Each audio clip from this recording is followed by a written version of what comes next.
स्वागत है आपका डीडी न्यूज पर। मैं रेशमा आपके साथ। आइए नजर डाल लेते हैं इस वक्त की हेडलाइंस पर। केंद्रीय मंत्रिमंडल ने चीन समेत सभी पड़ोसी देशों के लिए आसान किए एफडीआई के नियम। केंद्र सरकार ने शर्तों में ढील देकर निवेश के खोले नए रास्ते। जल महोत्सव 2026 के तहत नई दिल्ली के विज्ञान भवन में राष्ट्रीय कार्यक्रम। राष्ट्रपति द्रौपदी मुर्मू जल जीवन मिशन के कम्युनिटी लीडर्स को करेंगी सम्मानित।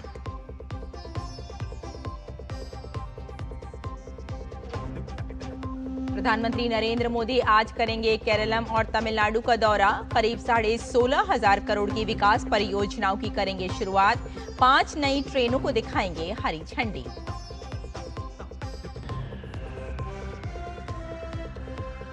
गृह मंत्री अमित शाह आज लोकसभा में स्पीकर ओम बिरला के खिलाफ अविश्वास प्रस्ताव पर चर्चा का देंगे जवाब।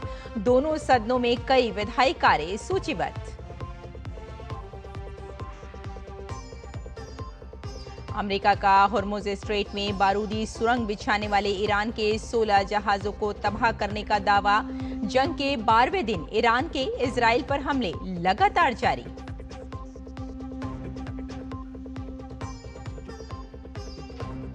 विदेश मंत्री डॉक्टर एस जयशंकर ने पश्चिम एशिया तनाव पर ईरानी समकक्ष अब्बास अरागची से की फोन पर बात।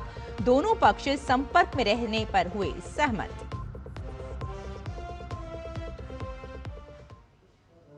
और आइए अब समाचारों पर डालते हैं विस्तार से नजर।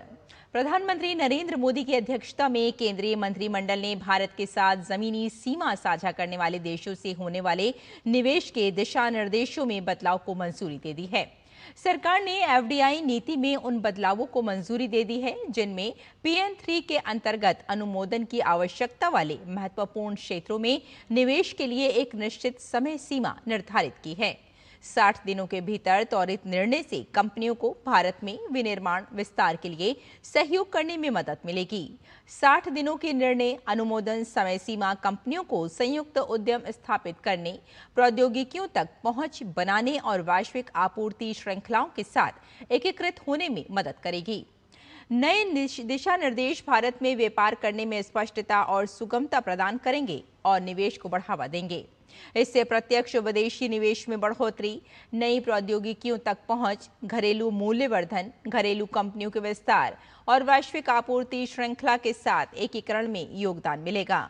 इससे भारत एक पसंदीदा निवेश और विनिर्माण गंतव्य बनेगा।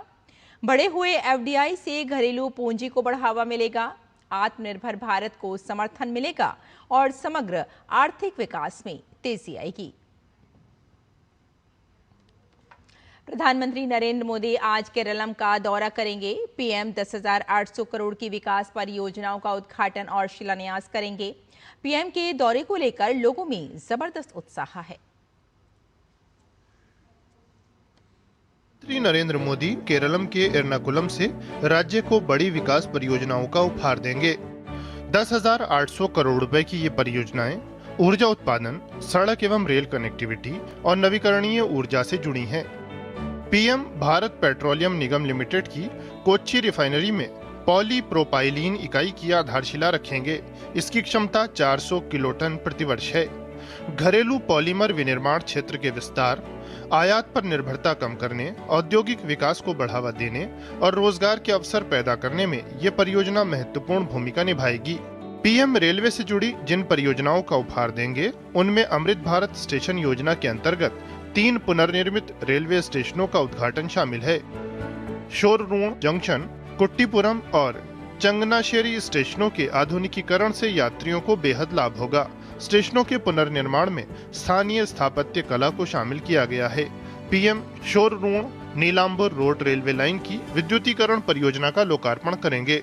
साथ ही पालक्काड और पोल्लाची के बीच एक नई रेल सेवा को भी हरी झंडी दिखाएंगे। राज्य में सड़क कनेक्टिविटी को नई मजबूती देते हुए पीएम 2 राजमार्ग परियोजनाओं का उद्घाटन करेंगे। NH 66 के थलापाडी चेंगला 6 लेन खंड और वेंगलम से रामन टटुकरा तक कोझिकोड 6 लेन बाईपास से कनेक्टिविटी में सुधार होगा। साथ ही क्षेत्र में पर्यटन और व्यापार को बढ़ावा मिलेगा। We are totally happy on the occasion of the presence of our Prime Minister Shri Narendra Modi. प्रधानमंत्री नरेंद्र मोदी एक बार फिर केरल के दौरे पर रहेंगे और उनके इस दौरे से केरल में सड़क, रेल, ऊर्जा और औद्योगिक ढांचे को नई मजबूती मिलने जा रही है। इन परियोजनाओं से बेहतर कनेक्टिविटी, निवेश और रोजगार के नए अवसर पैदा होंगे और दक्षिण भारत के विकास को नई गति मिलेगी। पीएम प्रधानमंत्री ग्राम सड़क योजना के अंतर्गत निर्मित 23 ग्रामीण सड़कों का भी उद्घाटन करेंगे। प्रधानमंत्री कोल्लम जिले के पश्चिम कल्लाड्डा में स्थित 50 मेगावाट की फ्लोटिंग सौर ऊर्जा परियोजना की आधारशिला भी रखेंगे। पीएम एर्नाकुलम में एक विशाल जनसभा को भी संबोधित करेंगे। मोदी जी आ रहे हैं तो इसलिए सब अपना कार्यकर्ता तो बहुत खुशी है। तो आप इधर देख सकते हैं कि अपने कार्यकर्ता कितना जोर से अभी काम कर रहे हैं। बीजेपी कार्यकर्ताओं के लिए ये दौरा खास अहम है। ये दौरा ऐसे समय हो रहा है जब केरल में विधानसभा चुनाव के ऐलान में अब ज्यादा समय नहीं बचा है। जाहिर है इस दौरे से बीजेपी कार्यकर्ताओं में उत्साह का संचार तो होगा ही, साथ ही साथ पार्टी की रणनीति को आगे बढ़ाने में भी खासी मदद मिलेगी। इतने बड़े पैमाने पर विकास परियोजनाओं की शुरुआत राज्य के विकास की मोदी सरकार की प्रतिबद्धता को साफ दिखाती है। शैलेंद्र मिश्र और दीपक रावत के साथ ब्यूरो रिपोर्ट, डीडी न्यूज। और प्रधानमंत्री नरेंद्र मोदी आज तमिलनाडु में भी हजारों करोड़ रुपए की विकास परियोजनाओं का उद्घाटन और शिलान्यास करेंगे। पीएम तिरुचिरापल्ली में एक विशाल जनसभा को भी संबोधित करेंगे। पीएम के दौरे को लेकर लोग बेहद उत्साहित हैं। तमिलनाडु को प्रधानमंत्री नरेंद्र मोदी के हाथों बड़ी विकास परियोजनाओं का उपहार मिलेगा। पीएम तिरुचिरापल्ली में लगभग 5,650 करोड़ रुपए की विकास परियोजनाओं का लोकार्पण और शिलान्यास करेंगे। परियोजनाएं जिन क्षेत्रों से जुड़ी हैं उनमें पेट्रोलियम और प्राकृतिक गैस अवसंरचना, ग्रामीण संपर्क, राजमार्ग विकास और रेलवे शामिल है। पीएम नीलगिरी और इरोड जिलों में भारत पेट्रोलियम निगम लिमिटेड के सिटी गैस वितरण नेटवर्क की आधारशिला रखेंगे। 3,680 करोड़ रुपए से अधिक की इस परियोजना से 8.8 लाख से अधिक घरों को पीएनजी कनेक्शन मिलेंगे। साथ ही 200 से अधिक वाणिज्यिक प्रतिष्ठानों को गैस की आपूर्ति होगी और 201 से अधिक सीएनजी स्टेशन स्थापित होंगे। पीएम चेन्नई के मनाली में स्थित इंडियन ऑयल कॉरपोरेशन के 672,000 मीट्रिक टन प्रतिवर्ष क्षमता वाले ल्यूब ब्लेंडिंग प्लांट को भी राष्ट्र को समर्पित करेंगे। मजबूत रेल कनेक्टिविटी की प्रतिबद्धता आगे बढ़ाते हुए पीएम 2 अमृत भारत एक्सप्रेस रेलगाड़ियों, 2 एक्सप्रेस रेलगाड़ियों और एक यात्री रेल सेवा को भी हरी झंडी दिखाएंगे। तमिलनाडु और तेलंगाना, कर्नाटक, केरल और पूर्वी भारत सहित अन्य क्षेत्रों के बीच रेल संपर्क मजबूत करने में इससे बहुत सहायता मिलेगी। पीएम राज्य में 370 किलोमीटर लंबी 89 ग्रामीण सड़कों का भी उद्घाटन करेंगे। साथ ही NH 81 पर गंगईकोंडा चोलपुरम के पास ग्रीनफील्ड बाईपास की आधारशिला भी रखेंगे। हमारा प्रधानमंत्री कभी भी आएंगे तमिल कल्चर लेके, तमिल लैंग्वेज लेके, तमिल ट्रेडिशन लेके, तमिल प्राइड लेके पूरा दुनिया तक पहुंच जाते हैं। हमारा प्रधानमंत्री पोंगल सेलिब्रेशन है, काशी तमिल संगम में तिरुकुरल का वर्ल्ड लेवल लेके गए थे। ऐसे हमारा प्रधानमंत्री कभी कभी इधर कभी भी आएंगे, उनका पूरा मन तमिल लोग के साथ जोड़ जाएंगे। हमारा लोग बहुत खुशी हो जाते हैं हमारा प्रधानमंत्री जी का मिलने की। कई हजार करोड़ की ये परियोजनाएं तमिलनाडु के आर्थिक विकास को तो गति देंगी, साथ साथ ही बुनियादी ढांचे को भी मजबूत करेंगी। इसके साथ साथ ही लोगों के जीवन को सुविधाजनक बनाएंगी और स्थानीय स्तर पर रोजगार के अवसर भी पैदा करेंगी। इसके साथ साथ ही प्रधानमंत्री नरेंद्र मोदी तिरुचिरापल्ली में एक विशाल जनसभा को संबोधित करेंगे, जिसमें लाखों की संख्या में लोगों के आने की उम्मीद है। कैमरामैन विमलेश के साथ नीरज सिंह, डीडी न्यूज, तिरुचिरापल्ली। और यहाँ रुकते हैं एक छोटे से ब्रेक के लिए, जल्द हाजिर होते हैं। आप देखते रहिए डीडी न्यूज। सिप सिप जीरा सिप जीरा सिप, MDS का जलजीरा जीरा सिप, जीरा सिप जीरा सिप, प्यास बुझाए ठंडक लाए सबको भाए जीरा सिप, MDS का जलजीरा जीरा सिप। जीरा सिप, असली रिफ्रेशिंग, असली स्वाद, असली मजा। गांव में आया नया हीरो, खरपतवार का डर हुआ जीरो। अब खेती का काम होगा खास, जब ये सुपरस्टार होगा हर किसान के पास। गांव का superstar steel MH210 power weeder. Steel उपकरण लाए परिवर्तन। सुनो, एक अच्छी इंश्योरेंस पॉलिसी AI से पूछते हैं। एक ऐसी पॉलिसी जिसमें प्रीमियम पेमेंट हो लिमिटेड पर इनकम आती रहे लाइफ टाइम। LIC का जीवन उत्सव। एक ऐसी पॉलिसी जो दे होल लाइफ इंश्योरेंस कवर भी। LIC का जीवन उत्सव। वाह, चलो तो LIC की जीवन उत्सव पॉलिसी ही लेते हैं। मैं भी तुमसे यही कह रही थी, LIC का Jeevan Utsav. Life time celebration मनाइए। LIC के जीवन उत्सव के साथ फ्यूचर सेट है। ब्रेक के बाद एक बार फिर आपका स्वागत। आइए आगे बढ़ते हैं। बजट सत्र के दूसरे चरण में लोकसभा अध्यक्ष ओम बिरला के खिलाफ अविश्वास प्रस्ताव पर आज भी चर्चा जारी रहेगी। गृह मंत्री अमित शाह आज चर्चा का जवाब देंगे। आज अविश्वास प्रस्ताव पर वोटिंग होने की संभावना है। इससे पहले कल अविश्वास प्रस्ताव पर चर्चा में भाग लेते हुए संसदीय कार्य मंत्री किरेन रिजिजू ने विपक्ष पर तीखा हमला बोला। संसदीय कार्य मंत्री किरेन रिजिजू ने कहा कि लोकसभा अध्यक्ष ओम बिरला हमेशा निष्पक्ष रहे हैं। विपक्षी दल सिर्फ अपना राजनीतिक हित साधने के लिए अध्यक्ष के खिलाफ ये प्रस्ताव लेकर आए हैं। वहीं विपक्ष की ओर से कांग्रेस सांसद गौरव गोगोई ने कहा कि लोकसभा अध्यक्ष के सभी के साथ व्यक्तिगत रूप से अच्छे संबंध हैं, इसलिए जो अविश्वास प्रस्ताव लेकर आए हैं वो उनके खिलाफ नहीं बल्कि स्पीकर पद के खिलाफ लाए हैं। वहीं राज्यसभा में आज कई विधायी कार्य सूचीबद्ध हैं, जिसमें ग्रामीण विकास मंत्रालय के कामकाज पर आज भी चर्चा जारी रहेगी। वहीं से पहले कल राज्यसभा में विपक्षी दलों के हंगामे पर सदन के नेता JP नड्डा ने विपक्ष पर सदन की मर्यादा भंग करने और चर्चा में भागने का आरोप लगाया। विपक्ष ने राज्यसभा में पश्चिम बंगाल में SIR का मुद्दा उठाया और चर्चा करने की मांग की, जिस पर JP नड्डा ने करारा प्रहार करते हुए पश्चिम बंगाल में ममता सरकार पर राज्य में अराजकता फैलाने और देश की राष्ट्रपति का अपमान करने का आरोप लगाया।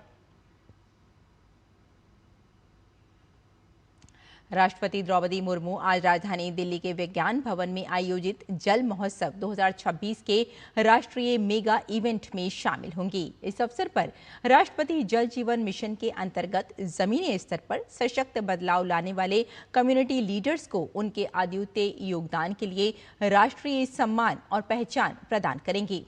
इस कार्यक्रम में केंद्रीय जल शक्ति मंत्री CR पाटिल, जल शक्ति राज्य मंत्री V सोमन्ना और राजभूषण चौधरी भी मौजूद रहेंगे। आपको बता दें कि मंगलवार को मंत्रिमंडल ने जल जीवन मिशन को दिसंबर 2028 तक बढ़ाने की मंजूरी दे दी है। ये जानकारी सूचना और प्रसारण मंत्री अश्विनी वैष्णव ने दी। उन्होंने बताया कि प्रधानमंत्री नरेंद्र मोदी की अध्यक्षता में मंत्रिमंडल की बैठक में जल शक्ति मंत्रालय के इस प्रस्ताव को मंजूरी दी गई। इसके तहत जल जीवन मिशन के कार्यान्वयन को बुनियादी ढांचे के निर्माण से लेकर सेवा वितरण के स्तर तक पुनर्गठित किया जाना है। जल जीवन मिशन के पुनर्गठन के लिए मंत्रिमंडल ने इसके कुल परिव्यय को बढ़ाकर 8,69,000 करोड़ रुपए कर दिया है। इसमें केंद्र सरकार की ओर से 3,59,000 करोड़ रुपए की सहायता शामिल है। मंत्रिमंडल ने इसके साथ ही एक समान राष्ट्रीय डिजिटल ढांचा सुजलम भारत स्थापित करने को भी मंजूरी दी है। इसके तहत प्रत्येक गांव को एक विशिष्ट सुजल गांव सेवा क्षेत्र ID आवंटित की जाएगी। इससे स्रोत से नल तक संपूर्ण पेयजल आपूर्ति प्रणाली का डिजिटल मानचित्रण किया जाएगा।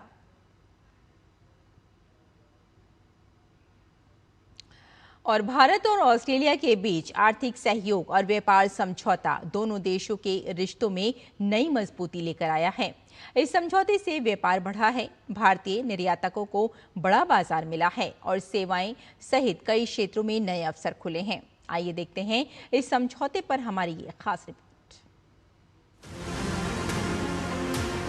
भारत अपने प्रमुख वैश्विक साझेदार देशों के साथ व्यापार और आर्थिक सहयोग को लगातार मजबूत कर रहा है। इसी दिशा में अप्रैल 2022 में भारत और ऑस्ट्रेलिया के बीच आर्थिक सहयोग और व्यापार समझौते ECTA पर हस्ताक्षर किए गए। पिछले एक दशक में किसी विकसित अर्थव्यवस्था के साथ ये भारत का पहला व्यापार समझौता था, जिसमें उन्नत बाजारों के साथ भारत की आर्थिक साझेदारी को नई गति दी है। इस समझौते के तहत दोनों देशों के बीच कारोबार होने वाली लगभग सभी टैरिफ लाइनों को शामिल किया गया है। इसके जरिए भारत को ऑस्ट्रेलिया के बाजार में लगभग सभी उत्पादों के लिए प्राथमिकता के साथ प्रवेश मिला है। वहीं भारत में भी अपनी 70% से अधिक टैरिफ लाइनों पर ऑस्ट्रेलिया के लिए व्यापार को आसान बनाया है। जिसमें कोयला और खनिज अयस्क जैसे कच्चे माल और अन्य वस्तुओं के आयात को फायदा मिला है। इसके अलावा जैविक उत्पादों पर पारस्परिक मान्यता व्यवस्था इस समझौते की एक अहम उपलब्धि है, जिससे निर्यातकों के लिए नियमों का पालन करना आसान हुआ है और लागत भी कम हुई है। सेवाओं के क्षेत्र में भी इस समझौते से भारत को महत्वपूर्ण अवसर मिले हैं। ऑस्ट्रेलिया में सेवाओं के व्यापार में करीब 135 सब सेक्टर्स में अवसर उपलब्ध कराए हैं और लगभग 120 सब सेक्टर्स में भारत को सबसे अनुकूल व्यापारिक दर्जा दिया है। इनमें आईटी सेवाएं, व्यावसायिक सेवाएं, स्वास्थ्य, शिक्षा और ऑडियो विजुअल सेवाएं जैसे भारत के प्रमुख क्षेत्र शामिल हैं। इससे भारतीय कंपनियों और पेशेवरों के लिए ऑस्ट्रेलियाई बाजार में काम करने और सेवाएं देने के नए अवसर पैदा हुए हैं। इस समझौते से भारतीय निर्यातकों को भी बड़ा फायदा मिला है।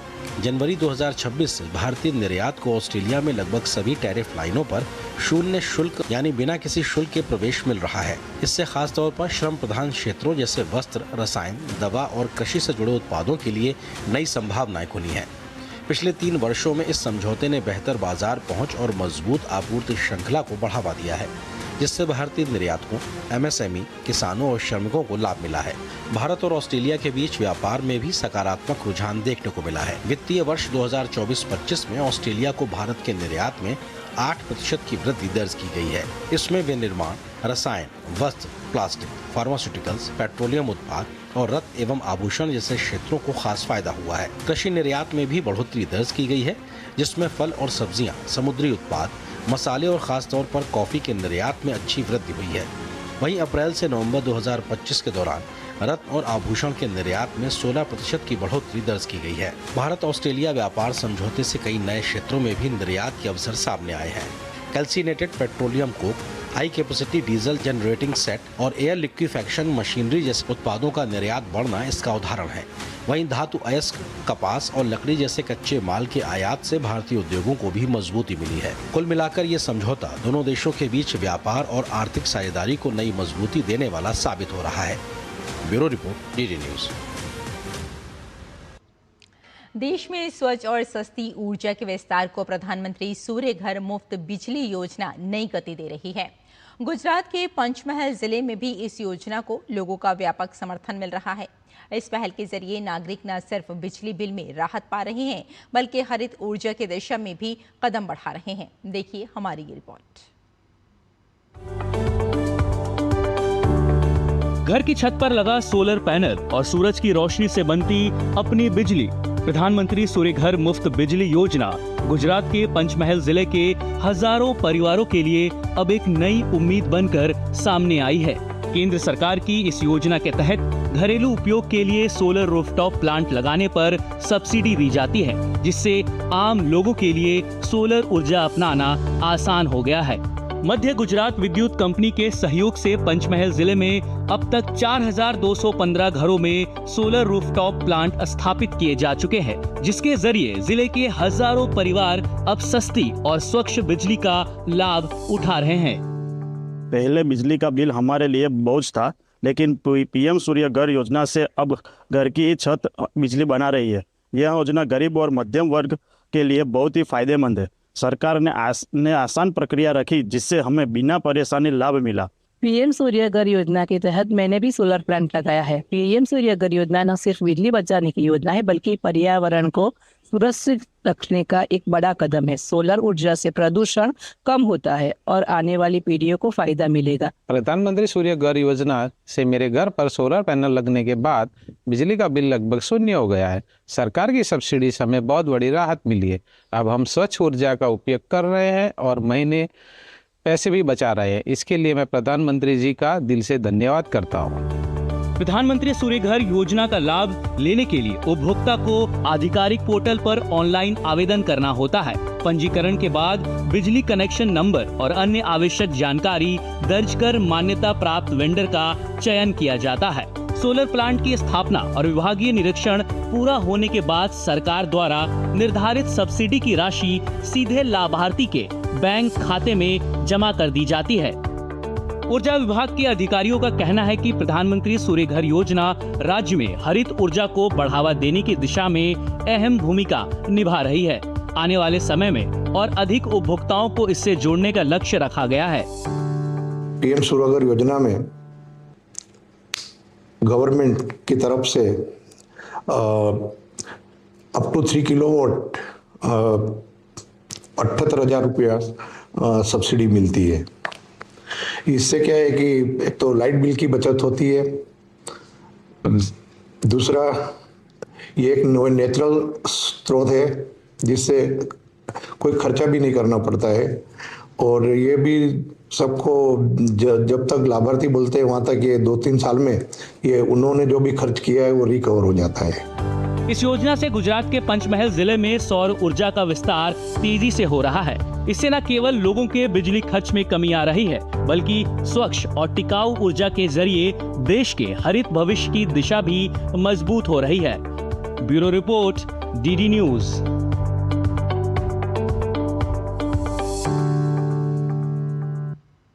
और यहाँ रुकते हैं एक और छोटे से ब्रेक के लिए, जल्द हाजिर होते हैं। आप देखते रहिए डीडी न्यूज।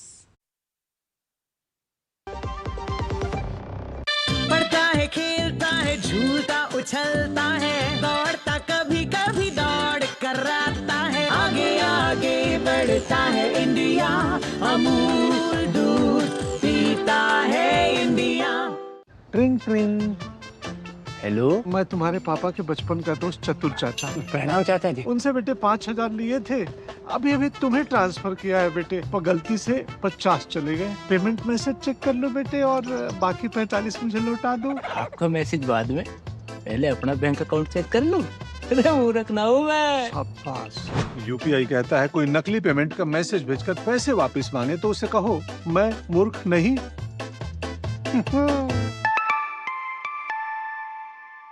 जाइए आप भी किसी का टेस्ट लीजिए। गांव में आया नया हीरो, खरपतवार का डर हुआ जीरो।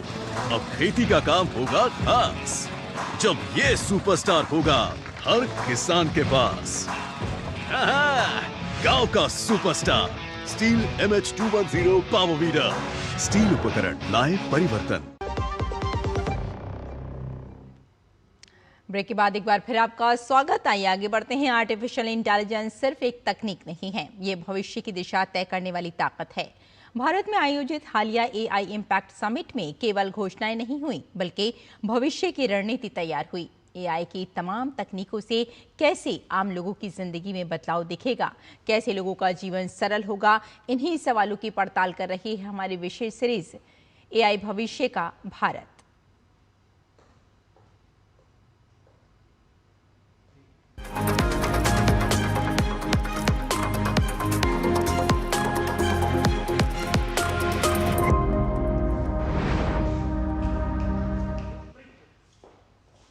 वडोदरा की MS यूनिवर्सिटी ऑफ बड़ौदा की इंजीनियरिंग छात्र पार्थ गोपाणी ने शिक्षा के क्षेत्र में एक नई क्रांति की शुरुआत की। उन्होंने मैरी शिक्षा नाम से एक AI आधारित पोर्टल विकसित किया है, जो महंगे निजी ट्यूशन का सशक्त विकल्प बनकर उभरा है। आइए जानते हैं आधुनिक युग के इस निःशुल्क डिजिटल गुरु के बारे में विस्तार से। आप हमारी ये रिपोर्ट देखिए और हमें यहीं अनुमति दीजिए। नमस्कार।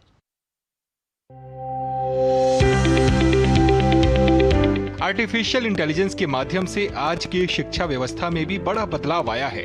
पारंपरिक और आधुनिक शिक्षा दोनों में AI का पूरी क्षमता के साथ इस्तेमाल हो रहा है, जो विद्यार्थियों के लिए एक चलती फिरती लाइब्रेरी की तरह मदद कर रहा है। इसी तरह ही पार्थ गोपाणी का मेरी शिक्षा पोर्टल आर्टिफिशियल इंटेलिजेंस तकनीक के माध्यम से हर विद्यार्थी को उसकी क्षमता और समझ के अनुसार व्यक्तिगत ज्ञान प्रदान करता है। ये पूरी तरह निःशुल्क प्लेटफॉर्म विद्यार्थियों की हर कठिनाई को आसानी से समाधान करता है और कठिन विषयों को बेहद सरल तरीके से समझाने में मदद करता है। ये केवल पढ़ाई का माध्यम नहीं, बल्कि आत्मविश्वास बढ़ाने वाला एक स्मार्ट लर्निंग साथी बन चुका है। कोई पण विद्यार्थी कई जगह अटके छे, શું એને તકલીફ પડે છે, કે કઈ જગ્યાએ એ મૂંઝાય છે પૂછવામાં, તે બધી વસ્તુ તે વિદ્યાર્થીને જાણવામાં આવશે। અને સાથે સાથે બીજો પાયો અને જે બહુ મહત્વનો છે તે એડેપ્ટિવ છે। જ્યારે વિદ્યાર્થી જેમ જેમ અપસ્કિલ થતો જાય તેવી રીતે મેરી શિક્ષાને પણ અપસ્કિલ થાય છે તે વિદ્યાર્થી માટે, એવી રીતના તે એડેપ્ટિવ છે। इसकी एडेप्टिव सिस्टम तकनीक छात्रों की कमजोरियों को पहचान कर अपने आप शिक्षण पद्धति में बदलाव करती है। जहां पारंपरिक कक्षाओं में पूरे कोर्स की भारी फीस चुकानी पड़ती है, वहीं इस पोर्टल पर छात्र केवल उन्हीं विषयों पर ध्यान केंद्रित कर सकते हैं जो उन्हें कठिन लगते हैं। इससे समय की बचत होती है, पढ़ाई अधिक प्रभावी बनती है और शिक्षा किफायती भी हो जाती है। કે મને કોઈ એક ટોપિક એક સબ્જેક્ટ આખો આવડે છે, સિવાય કે 2 કે 3 ટોપિક એમાં નામ નથી આવડતા, તો મારે ક્લાસની પૂરેપૂરી ફી ભરવી પડે, બધા પીરિયડ ભરવા પડે। જ્યારે જો તમે એઆઈથી શીખતા હો તો તમારે એવું આવશે કે કયા ટોપિક ભણવા છે। તમે કહો મને આ 3 ટોપિક, તો કહેશે 500 રૂપિયા એક ટોપિકના તમને ભરી દો, 1500 રૂપિયા ભરો એટલે તમારું એઆઈ તમને એજ્યુકેશન એટલા ટોપિકનું આપી દેશે, જે આજના જમાનામાં કોસ્ટ ઇફેક્ટિવ કહેવાય। वर्ष 2023 से सक्रिय इस मिशन से अब तक 30,000 से अधिक विद्यार्थी जुड़ चुके हैं।